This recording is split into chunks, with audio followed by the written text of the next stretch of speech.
आ जाओ भी हम आज इनऑर्गेनिक केमिस्ट्री जो है उसका नेक्स्ट टॉपिक जो है डिस्कस करते हैं। रेडियो फार्मास्यूटिकल प्रोडक्ट जो है उनके बारे में। और चैप्टर में चलने से पहले मैं सबसे पहले आपको बेसिक कॉन्सेप्ट जो है वो बताना चाह रहा हूँ, ताकि बेसिक कॉन्सेप्ट समझ में आ जाए तो आप उसको पूरा कर पाएँ, समझ पाएँ। तो देखो, रेडियो का मतलब ऐसा केमिकल जो रेडिएशन को रिलीज़ करता है, और यदि उसको हम फार्मास्यूटिकल किसी दवा के तौर पे यदि काम में ले रहे हैं तो ऐसे प्रोडक्ट को हम क्या बोलेंगे? रेडियो फार्मास्यूटिकल, जो रेडिएशन का रिलीज़ करे और दवाई के तौर पे लें किसी बीमारी के, चाहे उसको डायग्नोसिस में काम में लें, चाहे उसके प्रिवेंशन ट्रीटमेंट में काम में लें। ऐसे सभी प्रोडक्ट को हम रेडियो फार्मास्यूटिकल जो है वो बोलेंगे।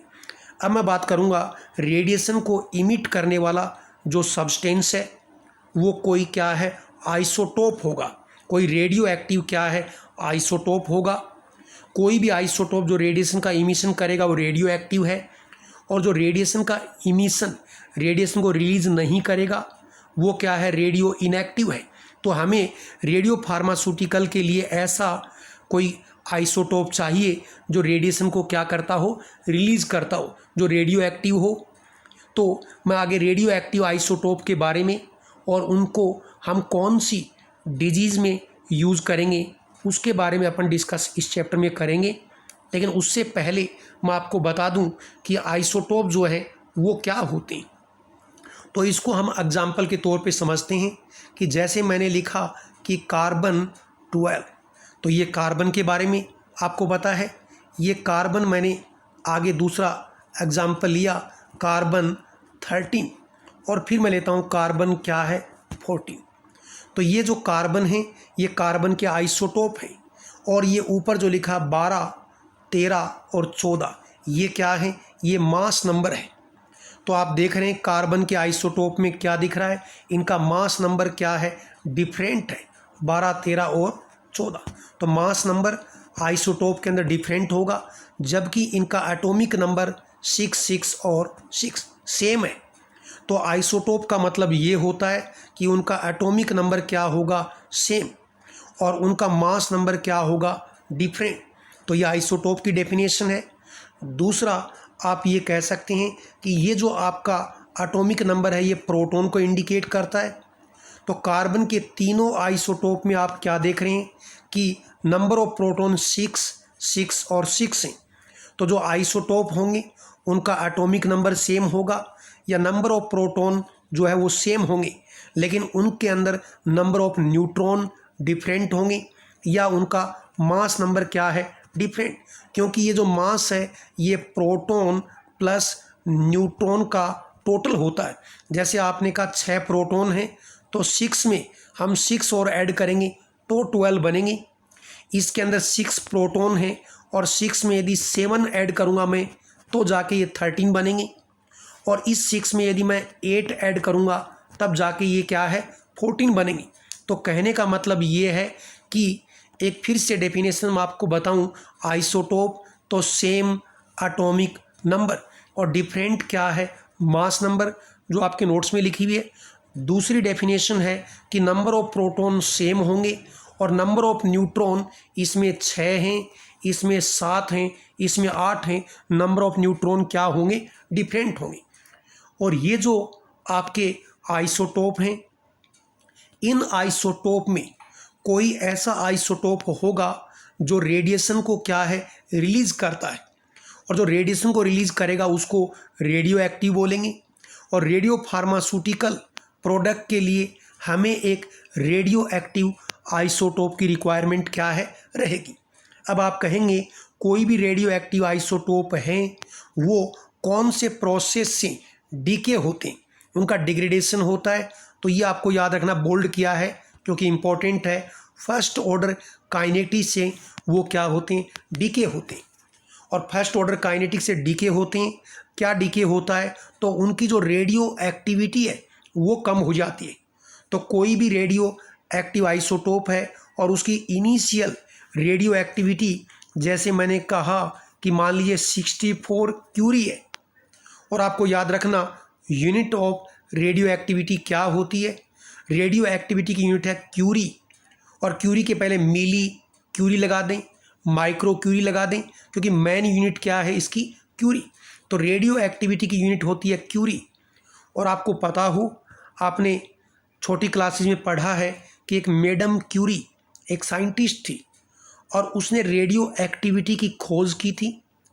और मैडम क्यूरी जो है जब अपनी लैब में काम करती थी तो रेडियो एक्टिव सब्सटेंस को हाथ से हैंडल करती, अपनी जो अप्रेन है उसमें रखती, और धीरे धीरे क्या हुआ, मैडम क्यूरी को उनका बोन मैरो का कैंसर हो गया, या यूँ कहें कि रेडिएशन के एक्सपोजर में आने से उनके बोन मैरो सप्रेशन हो गया।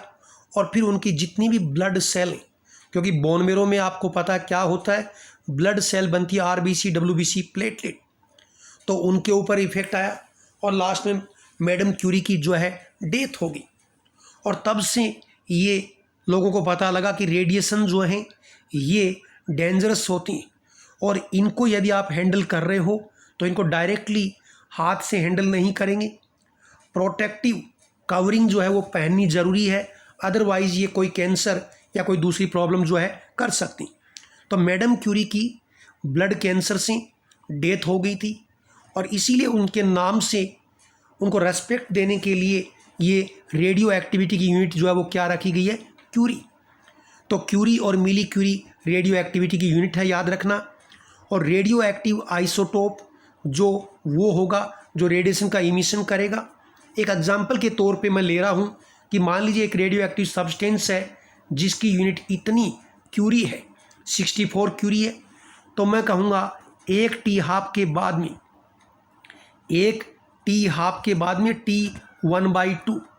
T1/2 ये लिखा हुआ, एक टी हाफ के बाद में उसकी रेडियो एक्टिविटी इनिशियल की आधी हो जाएगी। तो 64 का हाफ क्या है, 34 क्यूरी। उसके बाद दूसरी हाफ लाइफ में जाएंगे तो इसकी हाफ कितनी हो जाएगी, तो आपको पता है 16 हो जाएगी। तीसरी में इसकी हाफ जो है वो हो जाएगी लाइकवाइज। तो आपको क्या बात करनी है, आपको ये समझना है कि रेडियो एक्टिव सब्सटेंस जो है उनकी रेडियो एक्टिविटी की यूनिट क्यूरी है और हर टी हाफ में उनकी रेडियो एक्टिविटी क्या होती है, इनिशियल की 50% कम हो जाती है। जैसा कि आपके यहाँ लिखा गया है कि 50% of its radioactivity decay का मतलब घट जाती है ऑन ईच टी हाफ, और टी हाफ का मतलब वो टाइम जिसमें क्या है 1/2 चीज़ आधी हो जाती है। और रेडियो एक्टिव सब्सटेंस के केस में क्या हाफ होता है, ये आपसे पूछ लेता है कि रेडियो एक्टिव सब्सटेंस की हर टी हाफ में क्या 50% डीके हो जाएगा, कम हो जाएगा, तो आपको बोलना है दैट इज रेडियो एक्टिविटी। फिर आपसे दूसरा क्वेश्चन कि रेडियो एक्टिविटी की यूनिट बताइए, तो क्या बोलेंगे, दैट इज क्यूरी, नहीं तो मिली क्यूरी, ये इसकी यूनिट है। अब बात करता हूँ कि जो रेडियो एक्टिव सब्सटेंस होते हैं वो अलग अलग टाइप की रेडिएशन जो है उनका इमिशन करते हैं, और ख़ास तौर पे 3 रेडिएशन में बोल रहा हूँ, कौन सी, देखो अल्फ़ा, ये बीटा और ये क्या है, गामा। ये मैंने साइन लिखे हैं, आप इसको ALPHA अल्फ़ा लिख सकते हैं, इसको आप बीटा लिख सकते हैं BETA, और दिस इज़ गामा।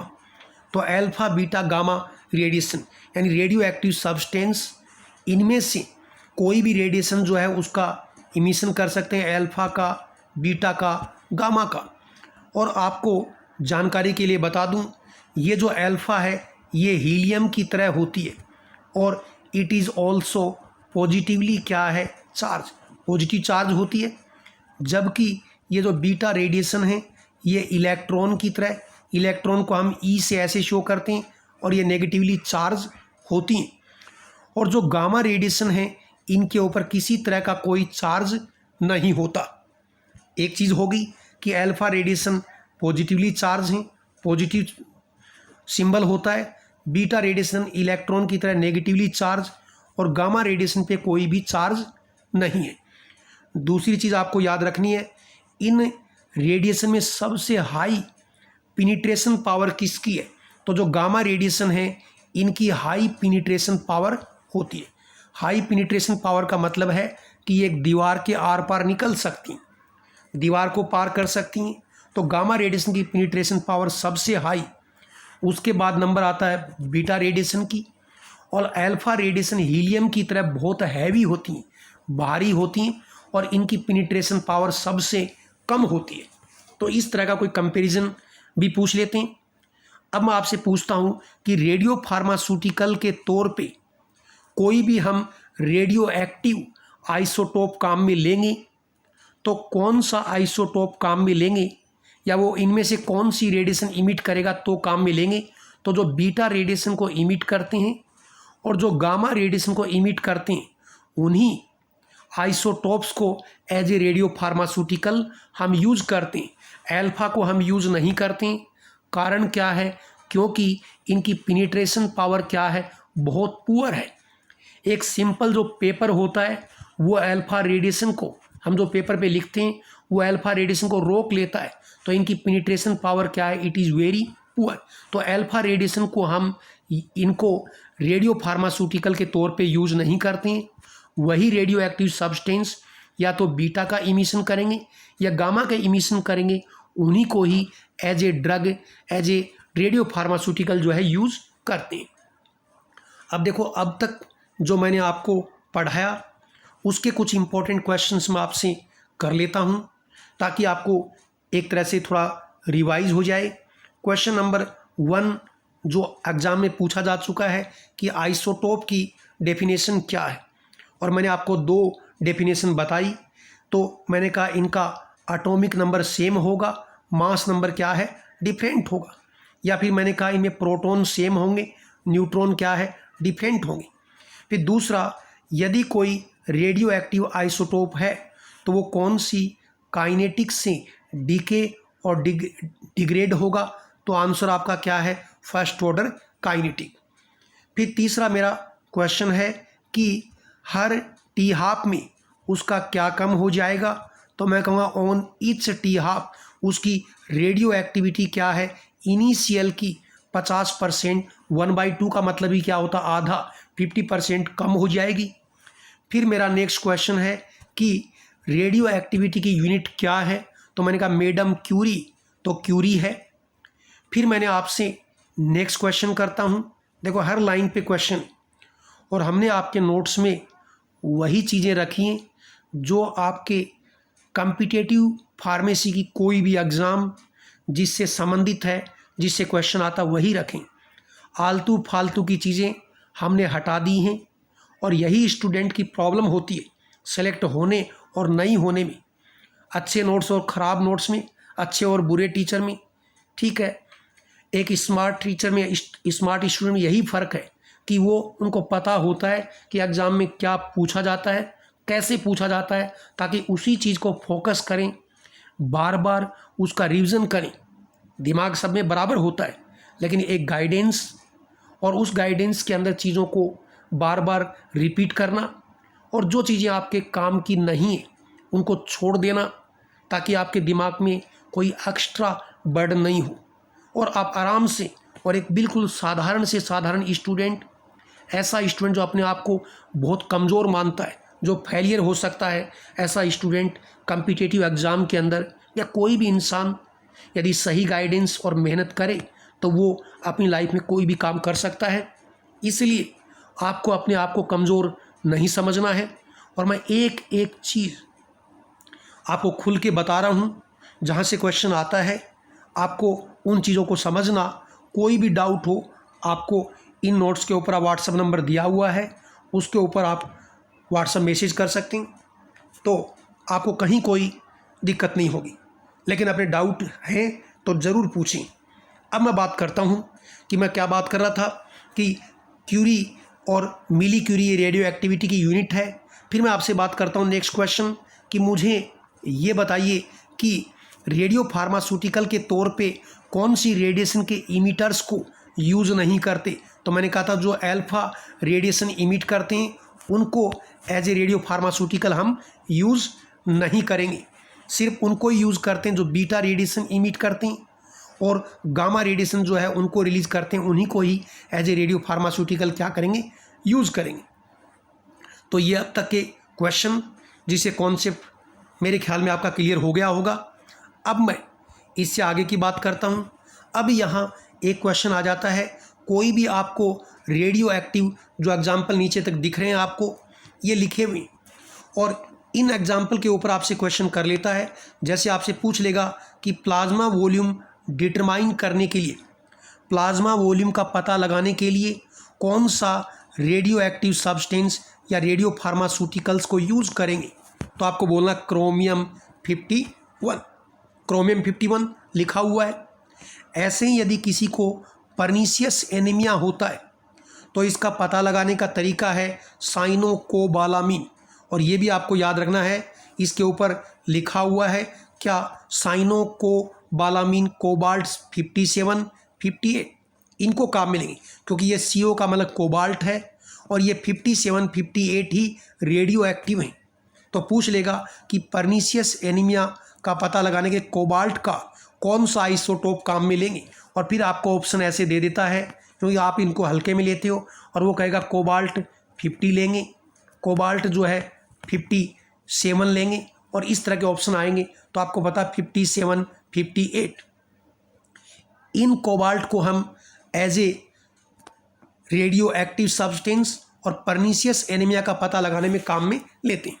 बेसिकली आपको पता हो कि पर्नीशियस एनीमिया किसकी वजह से होता है, इंट्रेंसिक फैक्टर होते हैं आपके स्टमक में, और पेराइटल सेल स्टमक की वाल में होती हैं, वो इन इंट्रेंसिक फैक्टर को रिलीज़ करती हैं। और ये इंट्रेंसिक फैक्टर जो हैं आपका जो विटामिन B12 है, तो मैं लिख देता हूँ विटामिन B12, और विटामिन B12 जो इसी का नाम होता है साइनोकोबालामीन, ये विटामिन B12 को बोलते हैं।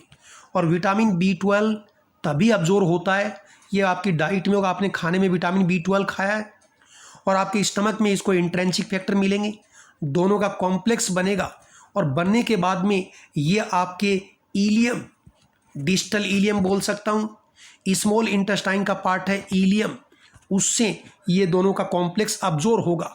लेकिन किसी पर्सन में यदि इंट्रेंसिक फैक्टर का सिक्रेशन नहीं होता हो, कम होता हो उसके स्टमक में, तो विटामिन B12 आपकी डाइट में होते हुए भी अब्जॉर्ब नहीं होगा, और अब्जॉर्ब नहीं होगा तो उसके बाद में पेशेंट को एनीमिया, क्योंकि RBC डिवाइड और मल्टीप्लाई नहीं होंगी, हीमोग्लोबिन RBC के अंदर बनता है, वो नहीं बनेगा, और फिर उसको एनीमिया हो जाएगा, और इस एनीमिया को मैं क्या कहूँगा, पर्नीशियस एनीमिया।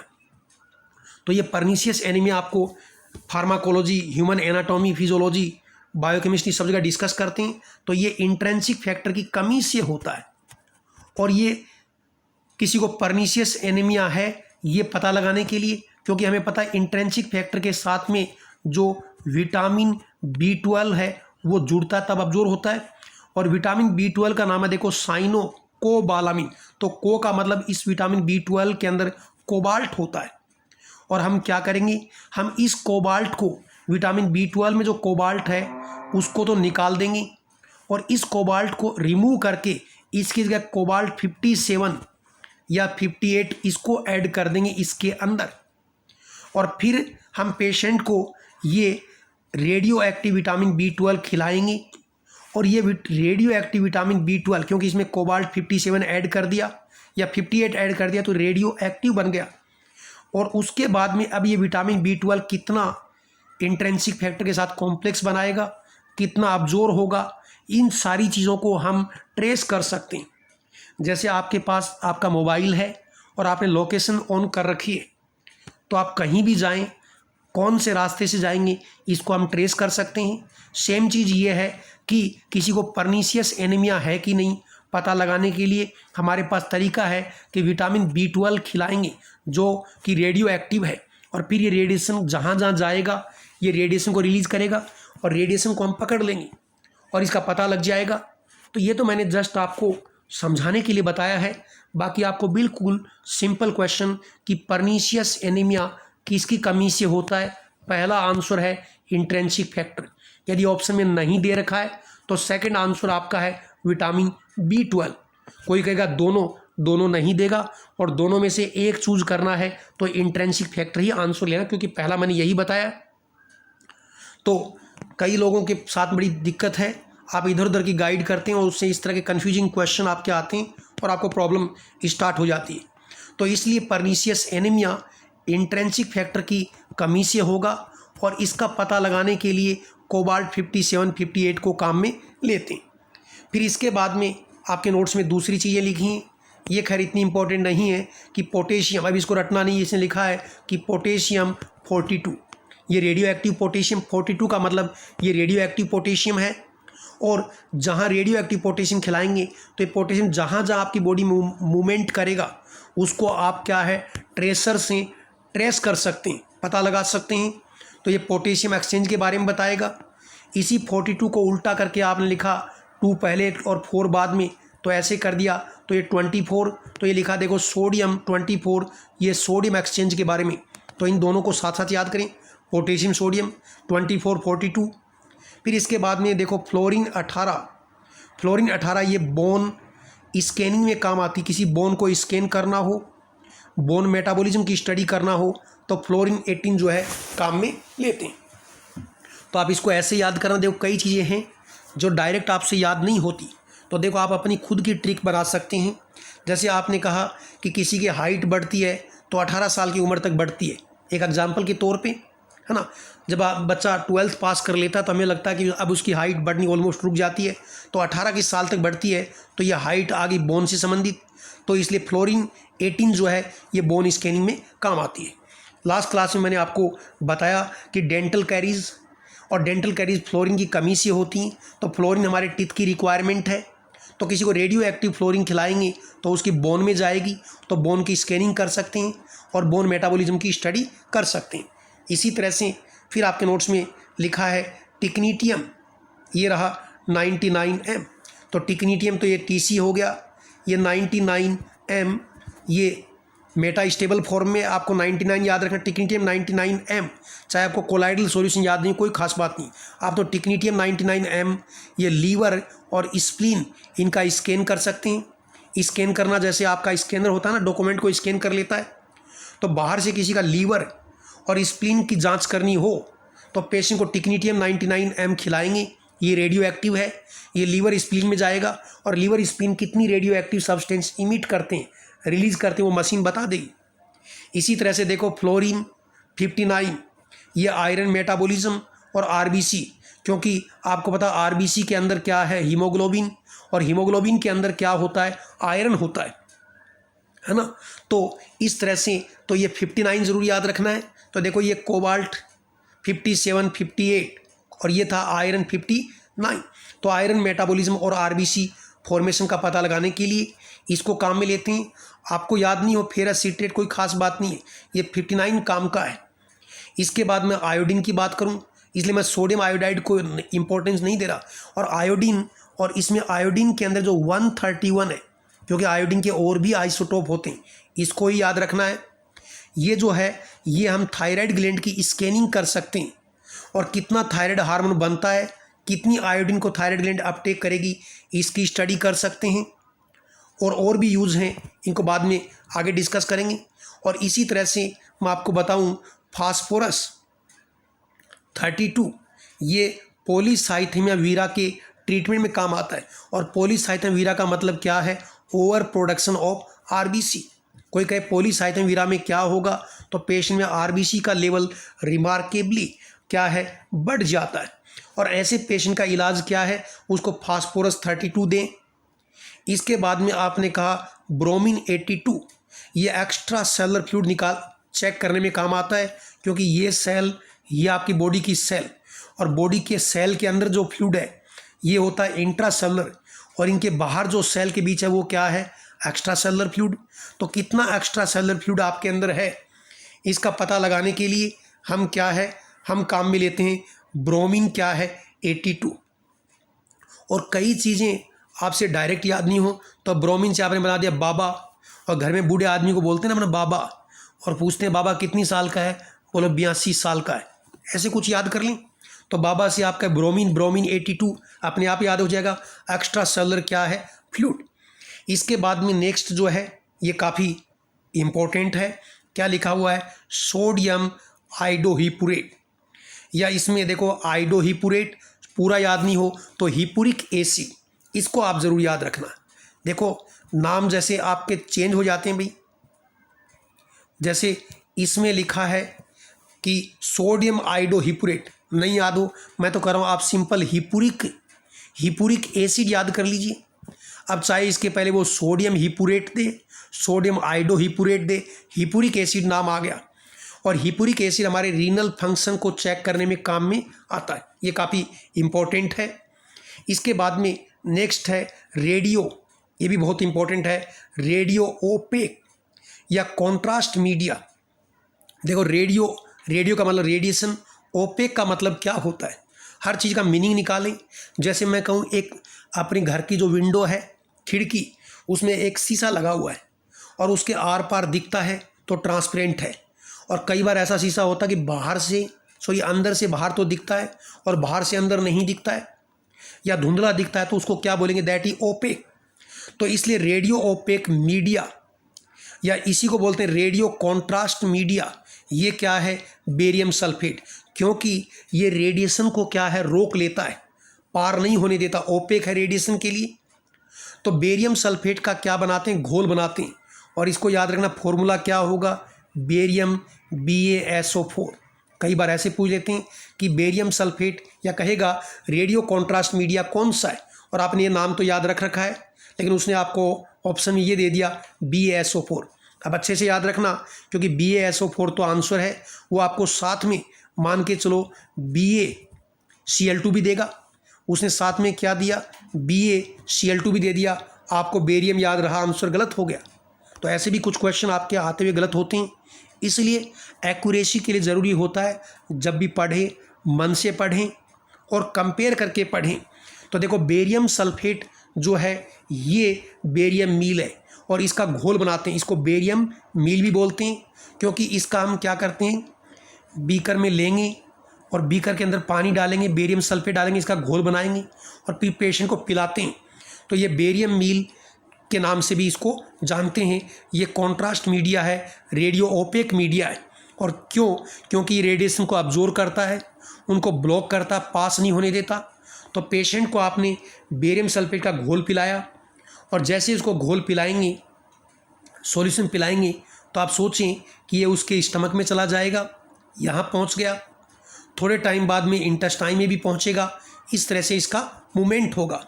यदि मैं कहूँ कि किसी का एक्सरे लेना है तो एक्सरे में क्या आएगा, सिर्फ हमारी हड्डियाँ आती, आपका स्टमक नहीं दिखाई देगा, आपके इंटेस्टाइन नहीं दिखेंगी। लेकिन पेशेंट को आपने बेरियम सल्फेट का घोल पिला दिया है तो बेरियम सल्फेट स्टमक में रहेगा, थोड़े टाइम बाद इंटेस्टाइन में पहुंचेगा और अब इस पेशेंट का एक्सरे लेंगे तो ये बेरियम सल्फेट एक्सरे के लिए ओपेक है, एक्सरे रेडिएशन को अपने में से पार नहीं होने देगा और एक्सरे रेडिएशन इसको क्रॉस नहीं करेंगी।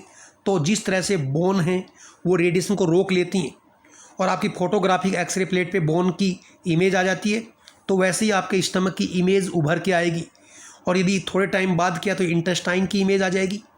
तो इस तरह से एक डॉक्टर को आपके स्टमक की, आपके GIT सिस्टम के अंदर की स्टडी करने में हेल्प मिलती है। तो ये बेरियम सल्फेट एक डायग्नोस्टिक एजेंट है, डायग्नोसिस में काम आता है और ये इसका घोल पिलाते हैं, इसलिए इसको बेरियम मील बोलते हैं। रेडिएशन को रोक लेता है इसलिए रेडियो ओपेक मीडिया है और रेडिएशन को रोक लेता है इसलिए कॉन्ट्रास्ट मीडिया है। अब मैं दूसरी बात करता हूँ, कोई भी आपने किसी पेशेंट को रेडियो एक्टिव सब्सटेंस खिलाया और रेडियो एक्टिव सब्सटेंस पेशेंट को देने के बाद में आप उसको ट्रैक करेंगे, उसकी रेडिएशन को रिकॉर्ड करेंगे। तो रिकॉर्ड करने के लिए आपको क्या चाहिए, कोई रिकॉर्डर चाहिए, और जो रिकॉर्डर है उसी को ही हम क्या बोल सकते हैं, उसी को बोलेंगे आपको कोई डिटेक्टर चाहिए, डिटेक्ट करने के लिए, है ना, डिटेक्टर चाहिए।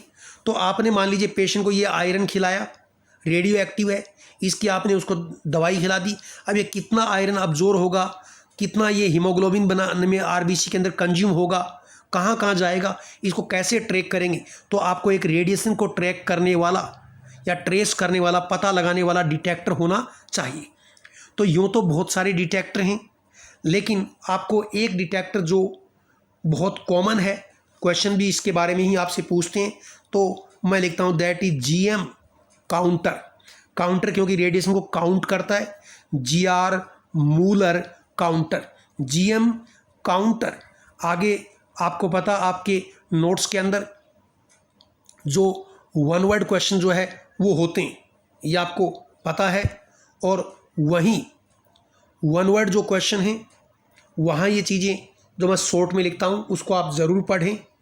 कुछ चीज़ें मैं यहाँ पे डिस्कस कर देता हूँ, कुछ चीज़ें आपके आगे लिखी होती हैं।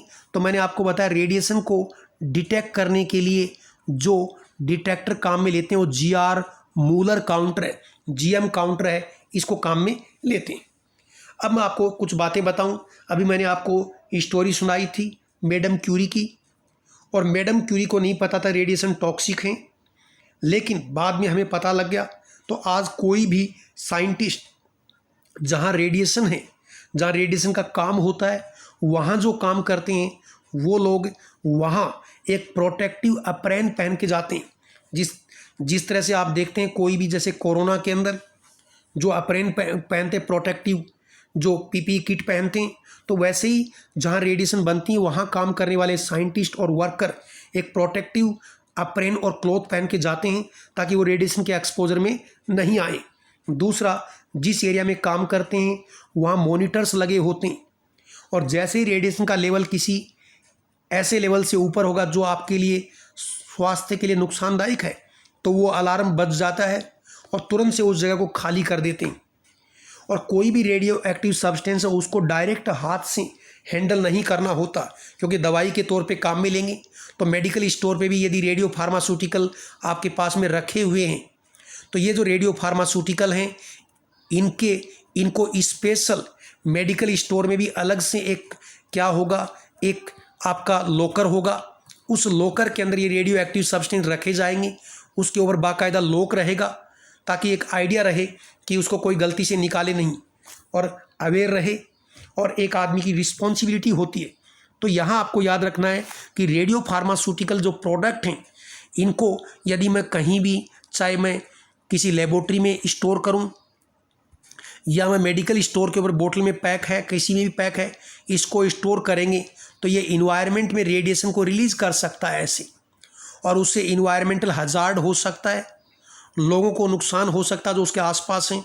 इसलिए रेडियो एक्टिव जो सब्सटेंस हैं इनको हम जहाँ पैक करते हैं, कहीं भी स्टोर करते हैं, तो ये मान लो आपका स्टोर रूम है, तो यहाँ इसके चारों तरफ क्या है, लेड की दीवार होती है। ये क्या है, लेड की दीवार। लेड एक हैवी मेटल है और इसकी दीवार को ये रेडिएशन पार नहीं कर सकती। तो आपसे पूछ सकता है कि रेडियो एक्टिव सब्सटेंस हैं, इनको यदि हम स्टोर करेंगे तो इनको कहाँ स्टोर करें, चारों तरफ से पैक करके रखेंगे। तो आपने लेड ब्रिक, ब्रिक का मतलब ईंट, लेड ब्रिक जो है या लेड क्या है, शेडिंग के अंदर इनको रखेंगे ताकि इन्वायरमेंट के अंदर रेडिएशन हजार्ड जो है वो नहीं हो। तो ये हमारा एक टॉपिक था आज का, जिसके मैंने इंपॉर्टेंट क्वेश्चन जो बताए, और इसमें से आपको एक बार मैं रिकॉल करवाऊँ। यहाँ से क्वेश्चन जो है आता है आइसोटोप के बारे में, रेडियो एक्टिविटी की किस प्रोसेस से डीके होंगे, इनकी यूनिट क्या है रेडियो एक्टिविटी की, इसके बारे में। और एक क्वेश्चन यहाँ से आ जाता है कि अलग अलग जो आइसोटोप्स हैं, कौन से आइसोटोप को किस पर्पज़ के लिए हम काम में लेते हैं। इसके अलावा मैं आपको बता दूं, इनका डीके रेट कांस्टेंट है, उसको हम ऐसे शो करते हैं 0.693 अपॉन क्या है, टी हाफ। ये टी हाफ तो जो मैंने यहाँ लिखा ये टी हाफ है नीचे।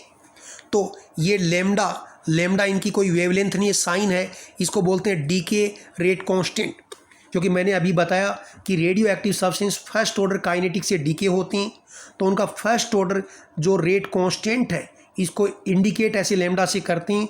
तो फर्स्ट ऑर्डर रेट कांस्टेंट या डीके रेट कांस्टेंट वो होता है 0.693 अपॉन क्या है, टी हाफ। ऐसे इसको शो करते हैं, क्योंकि आपको पता है कि वो ड्रग जो फर्स्ट ऑर्डर काइनेटिक शो करती हैं उनकी इक्वेशन भी यही होती है, बस ये लेमडा यहाँ साइन कुछ अलग लिख देते हैं, बाकी 0.693 अपॉन टी हाफ होती है। तो ऐसे ही जो रेडियो एक्टिव सब्सटेंस का डीके रेट कांस्टेंट क्या है, 0.693 अपॉन टी हाफ जो है वो होता है। तो इस तरह से तो ये क्वेश्चन तो एक स्टार्टिंग आइसोटोप के बारे में, रेडियो एक्टिविटी के बारे में, डिफरेंट ये जो आपको रेडियो एक्टिव आइसोटोप्स दिख रहे हैं इनके बारे में। उसके बाद में आपका ये रीनल फंक्शन जो है किससे करेंगे, बहुत बार हिपुरिक एसिड से। रेडियो कॉन्ट्रास्ट मीडिया क्या है, आपका डिटेक्टर क्या है, तो मैंने बताया जीएम काउंटर काम में लेंगे। इसके अलावा तो जीएम काउंटर जो है वो डिटेक्टर, इसके अलावा जो ये प्रोडक्ट बनते हैं इनको किस में स्टोर करेंगे, तो लेड जो ब्रिक हैं उनके अंदर क्या है स्टोर करेंगे। इस तरह से कोई भी चैप्टर आप करें उसको कम से कम 1-2 बार रिवाइज जो है वो डेफिनेटली करें। अब मैं नेक्स्ट टॉपिक में यहाँ डिस्कस करता हूँ। देखो एंटीडोट के बारे में, तो ये एंटीडोट इस सब्जेक्ट में भी हैं और ये फार्माकोलॉजी में भरे हुए हैं, तो सब जगह बार बार डिस्कस होंगे। यहाँ याद नहीं तो फार्माकोलॉजी में याद होगा। देखो ये है 4 साइनाइड पॉइजनिंग, ये 4 और साइनाइड के बीच में गैप है। साइनाइड पॉइजनिंग, साइनाइड पॉइजनिंग में एंटीडोट क्या होगा, तो सोडियम नाइट्राइड और सोडियम थायोसल्फेट इसका कॉम्बिनेशन काम में लेते हैं, तो ये फार्माकोलॉजी में भी आएगा। इसी तरह से पैरासीटामोल पॉइजनिंग किसी को हो जाए तो एन एसिटाइल सिस्टीन, ये दोनों ही क्वेश्चन बहुत इंपॉर्टेंट हैं, काफ़ी एग्जाम में आए। एन एसिटाइल सिस्टीन काम में लेंगे।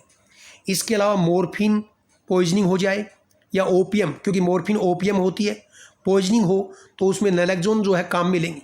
आपको ऐसे पूछता कि मॉर्फिन ओवरडोज का एंटीडोट क्या है, ओपियम पॉइजनिंग का एंटीडोट क्या है, या कहेगा ओपिएट पॉइजनिंग में क्या लेंगे, सबका एक ही नाम है नैलेक्सोन।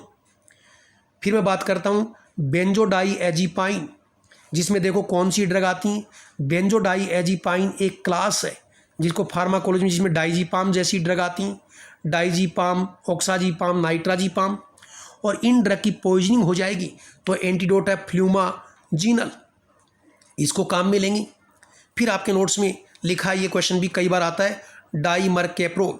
ये डाइमरकेप्रोल जो है केमिकल है, इसको आर्सेनिक, देखो मैंने ये आर्सेनिक ए, और ऐसे मैं एक को ऐसे और लिख दूँ, एक बार ए और लिख दूँ, तो ये एक तरह से क्या है एम भी बन गया, याद करने के लिए बता रहा हूँ।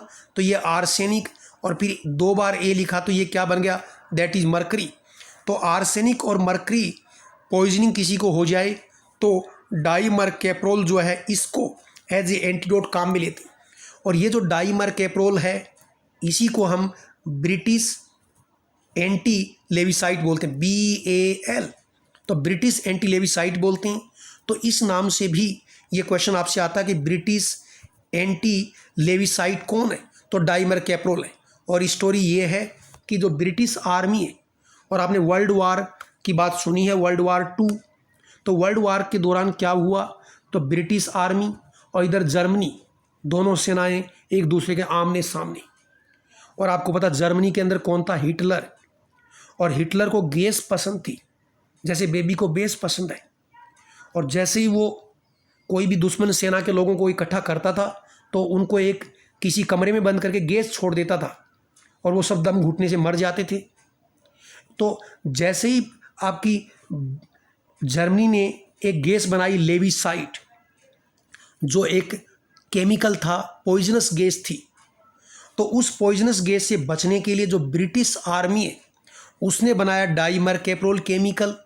तो ब्रिटिश आर्मी ने एक डाइमरकेप्रोल एंटीडोट को बनाया और यूज़ किया लेविसाइड गैस के अगेंस्ट में। तो इसी डाइमरकेप्रोल का नाम क्या रख दिया, ब्रिटिश एंटी लेविसाइड। सबको लिखा हो देखो, ब्रिटिश, क्योंकि ब्रिटिश आर्मी ने यूज़ किया, एंटी है किसके, लेविसाइड, और लेविसाइड एक वार केमिकल गैस है।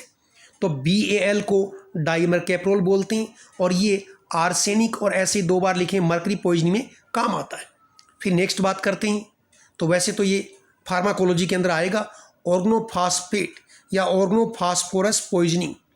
तो किसी को ऑर्गनोफॉस्फेट या ऑर्गनोफॉस्फोरस पॉइजनिंग होगी तो इसमें काम आने वाली ड्रग ऑक्सिम है। देखो नाम में ऑक्सिम तो क्लास है, देखो ओबीडॉक्सिम, ऑक्सिम, प्रालीडॉक्सिम, ऑक्सिम, तो ऑक्सिम काम में लेंगे।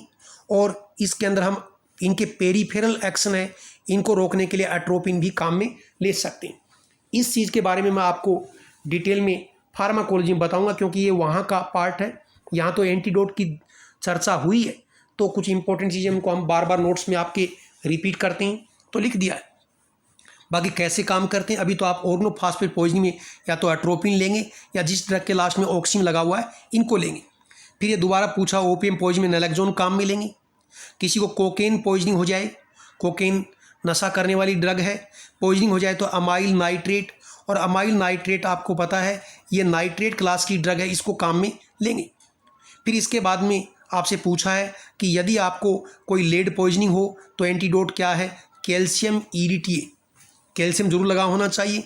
और यदि किसी को कैल्शियम पॉइजनिंग है, देखो कैल्शियम मैंने शॉर्ट में लिखा है, बाकी कैल्शियम पॉइजनिंग है तो एंटीडोट क्या है, EDTA, ethylene di amino tetra acetic acid, ये EDTA का पूरा नाम है, ethylene di amino tetra acetic acid, ये इसका पूरा नाम है। तो ये EDTA जो है ये बहुत जल्दी और कैल्शियम के साथ कॉम्प्लेक्स बनाता है। तो यदि किसी को कैल्शियम पॉइजनिंग है तो उसको EDTA काम में लेंगे, चाहे इसके साथ में सोडियम EDTA लिखा हो सकता है। और यदि मैं कैल्शियम के साथ इसको पहले से कॉम्प्लेक्स बना दूं कैल्शियम EDTA, तो इसको लेड पॉइजनिंग के अंदर काम में लेते हैं। तो ये हमारा आज का डिस्कशन हुआ, जिसमें हमने रेडियो फार्मास्यूटिकल के बारे में पढ़ा और दूसरा पार्ट हमने एंटीडोट के बारे में जो है डिस्कस किया। इससे आगे का जो पार्ट है, नोट्स और इसके जो इम्पोर्टेंट चीज़ें हैं, इनका डिस्कशन और आगे का पार्ट जो है नेक्स्ट क्लास में डिस्कस करेंगे। कुछ ज़रूरी बातें मैं बीच बीच में आपसे शेयर करता हूँ, डिस्कस करता हूँ, तो उन चीज़ों को आप इग्नोर नहीं करें, उनको आप 100% अपनी पढ़ाई में अप्लाई करें, आपको रिजल्ट जो है दिख जाएगा। कोई भी स्टूडेंट जो है अपने आप में कमज़ोर पढ़ाई में नहीं होता है, ये सिर्फ वो अपनी सोच में है या अपने कर्म में कमज़ोर है या गाइडेंस में कमज़ोर है, इसलिए उनके मार्क्स कम आ रहे हैं। अदरवाइज़ कोई भी स्टूडेंट कमज़ोर नहीं है, ये मेरा मानना है। और मैंने बहुत से ऐसे जो ग्रेस और सप्लीमेंट्री वाले स्टूडेंट को एग्ज़ाम्स में मेरे स्टूडेंट ने टॉप किया है, सेलेक्ट हुए हैं, ठीक है, और सबको आश्चर्यचकित कर देते हैं कि इसका हो ही नहीं सकता। सिर्फ आपको क्या है, मेहनत करने की ज़रूरत है और कुछ भी नहीं, और ईमानदारी से मेहनत करेंगे, आपका सिलेक्शन कोई भी रोक नहीं सकता है। इसी के साथ ही आपको बहुत बहुत बहुत बहुत धन्यवाद।